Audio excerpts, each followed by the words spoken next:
we tried it before with a Rube Goldberg kind of scheme, this price cap on oil, which I wrote very early on, did not think it was going to be successful, and it isn't. This policy, however, does seem to have teeth. It does seem to be designed in the right way. Well, since the move from President Trump, it's been reported from multiple trade sources that Chinese state oil majors have suspended purchases of seaborne Russian oil. The front page of the Times, this is tomorrow morning's Times, suggests that India has followed suit. Let's speak to Harry Broadman, former US Assistant Trade Representative and Chief of Staff of the President's Council of Economic Advisors under George H.W. Bush and Bill Clinton. Harry, welcome to the programme. Thank you for having me again. Thank you. It sounds like things are happening. How do you assess this? Well, they certainly do sound like they're happening, and it seems if Mr. Trump sticks to the agenda, and we know that sometimes he doesn't, that he's corralled other countries to join in this effort to ban purchases of oil from Russia. That could be a very effective strategy, again, if all other countries are on board and there's no cheating. And I should add, this might sound like a repeat show to others watching the U.S. trying to, prevent oil export revenue coming into Putin, we tried it before with a Rube Goldberg kind of scheme, this price cap on oil, which I wrote very early on, did not think it was going to be successful, and it isn't. This policy, however, does seem to have teeth. It does seem to be designed in the right way. Yeah, I mean, President Trump has threatened secondary sanctions before. What is it about what he's done this week that has persuaded these Chinese and Indian majors to drastically reduce their imports of Russian oil? Well, that's a good question. I'm not sure who knows the answer to that, but I think he, has applied some theorem of collective action, and persuaded both China and India, but also other G7 allies to engage in this.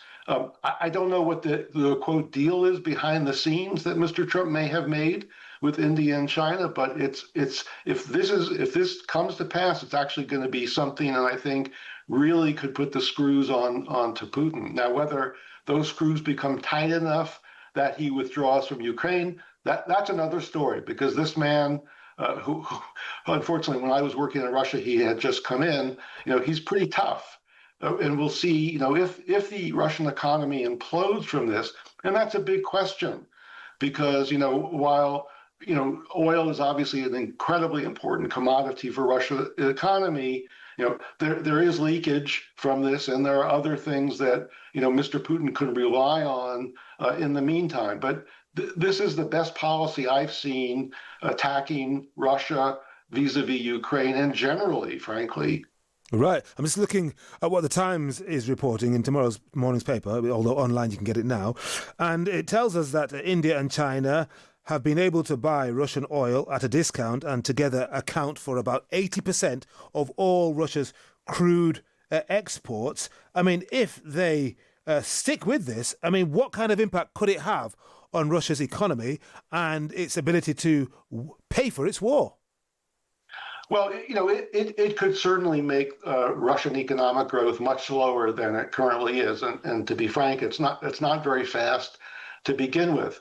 I think one thing to be aware of is that Putin, behind the scenes, may try to offer discounts to Russia and India or others to say, I want to pay you off for abiding by the sanctions, but and what I'm going to do, therefore, is give you discounted prices on Russian oil.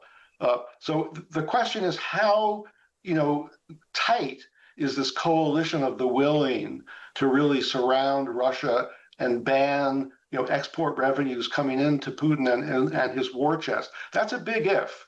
So I think we're at a moment of celebration in some sense now, but let's see how this proceeds, because we've been here before, and again, all of this hinges on all potential buyers of Russian oil, to abide by these sanctions. And as I say, it's very different from the price cap that was initially in place under Mr. Biden. This one could actually have teeth if it's abided by, and Trump, mans the phones and really does persuade, China and India, who obviously are the largest purchasers of Russian oil. But Mr. Putin is a very deliberate fellow, and he will be working the phones himself. And so it will be intriguing to learn how it is that India and China have come on board, and will it be durable? Yeah, and Harry, look at that line from Putin. You talked about deliberate. I mean, it's very deliberate. He said, this is an unfriendly act, and I quote him directly, that does nothing to strengthen Russian-American relations. And then he also said, no self-respecting country ever does anything under pressure. How do you think that will land with Team Trump? I think you're sitting here in Washington, I can tell you, I can almost hear the chuckling in my home. I mean, the gall for him to say that. But listen, I understand that this is the way that he behaves. We should not be surprised at that, what he said. And he's trying to rile Trump personally, and unfortunately, Trump does sometimes take the bait. Yes. And sometimes he puts it back and then takes it again in a different flavor. We've seen this up close and personal now on virtually every policy that Mr. Trump does. So I think the question is, how stiff a backbone does he have? And is that backbone stiffened by the Indians, by the EU, by the Chinese, and say, listen, let's get this done now. Okay. Harry, thank you very much. Really good to talk to you. Harry Broadman, former US Assistant Trade Representative and Chief of Staff of the President's Council of Economic Advisers under George H.W. Bush and Bill Clinton. Simon says, Putin is sounding defensive, Henry. Yes, I think so, Simon. And then Ian says, hi, Henry. For the US to take on Putin is finally actioning it. Putin's stubbornness, I think you mean he's finally sanctioning it. Putin's stubbornness is going to cost him a lot of money. Peace has no price. Peace is peace. Thank you very much indeed. And Dominic says Putin has a bloody cheek calling anyone unfriendly. Does he consider his illegal invasion of Ukraine an act brought about to express his deep compassion and love for the country? Thank you very much. We'll leave that one there, Dominic. It's Henry Bonsu on Times Radio. It is 5%, the huge success in The Hague at the NATO summit, the fact that Europeans are also stepping up. But that'll be a big one. We canceled the meeting with President Putin. It didn't feel right to me. It didn't feel like we were going to get to the place we have to get, so I canceled it. But we'll do it in the future. But next week we'll be with many of you in those locations that I told you. Then it's back to Washington. So South Korea and Japan. In South Korea, I'll be meeting with President.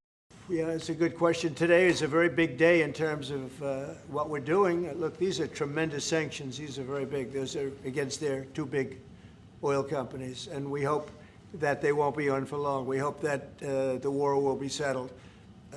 We just answered having to do with the various forms of missiles and everything else that we're looking at. But we don't think that's going to be necessary. We would like to see them just take the line that has been formed over quite a long period of time and go and let's go home. Last week they had almost 8,000 soldiers killed. Many Russians were killed last week. Many Ukrainians were killed last week. We think it's ridiculous and would like to have it end. Why do you think? Middle East. And Mark, as you know, we did the Middle East plus 7, so we did 7. Push Putin to the Well, I don't know that they will. I think that they'll certainly have an impact. They're massive sanctions. It's sanctions on oil. The two biggest oil companies, among the biggest in the world, but they're Russian. They do a lot of oil. And hopefully it'll push, hopefully he'll become reasonable, and hopefully Zelensky will be reasonable too. It takes two to tango, as they say, and we're going to find out. They hate each other. These two people hate each other. You know that better than anybody. And it makes it more difficult than it should be. Good relationship, but that'll be a big one. We canceled the meeting with President Putin. I just felt it was time. We've waited a long time. I thought that we'd go long before the Middle East. And Mark, as you know, we did the Middle East plus 7, so we did 7 different wars from Pakistan and India to so many. Azerbaijan, Armenia, which they said was impossible to do. All these wars I did, and the one that we have left, we have one left. It'll be 9. We have one left, and I think we'll get that done too. I think we're on our way to getting it done. We have to. If we shot it, and we're not going to do that. But there is a tremendous, well, the problem with the Tomahawk that a lot of people don't know, it'll take a minimum of 6 months, usually a year, to learn how to use them. They're highly complex. So the only way a Tomahawk is going to be shot is if we shot it, and we're not going to do that. But there is a tremendous learning curve with the Tomahawk. It's a very powerful weapon, very accurate weapon, and maybe that's what makes it so complex. But it will take a year. It takes a year of intense training to learn how to use it. And we know how to use it, and we're not going to be teaching other people. It's too far out into the future. Intelligence No, or it weapons. said that I gave Ukraine permission to shoot missiles deep into. You still believe that? I think they want peace. I think they both want peace at this point. It's been, it's almost 4 years. You're going into 4 years. And if I were president, it never would have started. But yeah, it's time. But now we're totally prepared to do that. We'll probably go back to Congress and explain exactly what we're doing. Well, I think that in terms of honesty, the only thing I can say is every time I speak with Vladimir, I have good conversations, and then they don't go anywhere. They just don't go anywhere. So in that sense, but no, look, he's fighting a war. He's in a war. That's two very competent sides, and that's the way war is. You never know with war, but I would say that it's time to make a deal. A lot of people are dying. Only Zelensky will be reasonable too. It takes two to tango, as they say, and we're going to find out. They hate. What the president is doing today with these sanctions is putting more pressure, of course, on both parties, in this case on Russia.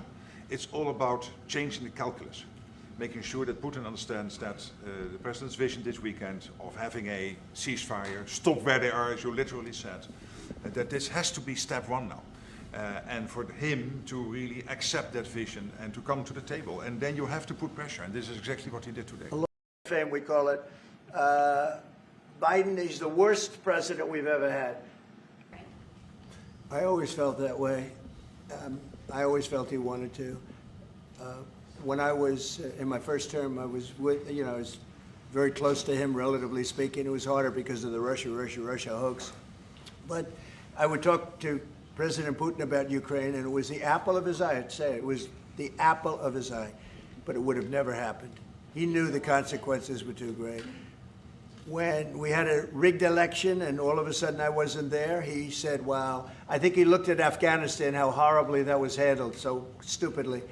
And I think that really gave him a little additional, incentive. I always felt he wanted the whole thing, not a piece of it. But I think now he's willing to negotiate a little bit further, and I think he's willing to make a deal. We'll see. Mr. President, We don't want him. We don't want him to have the whole thing.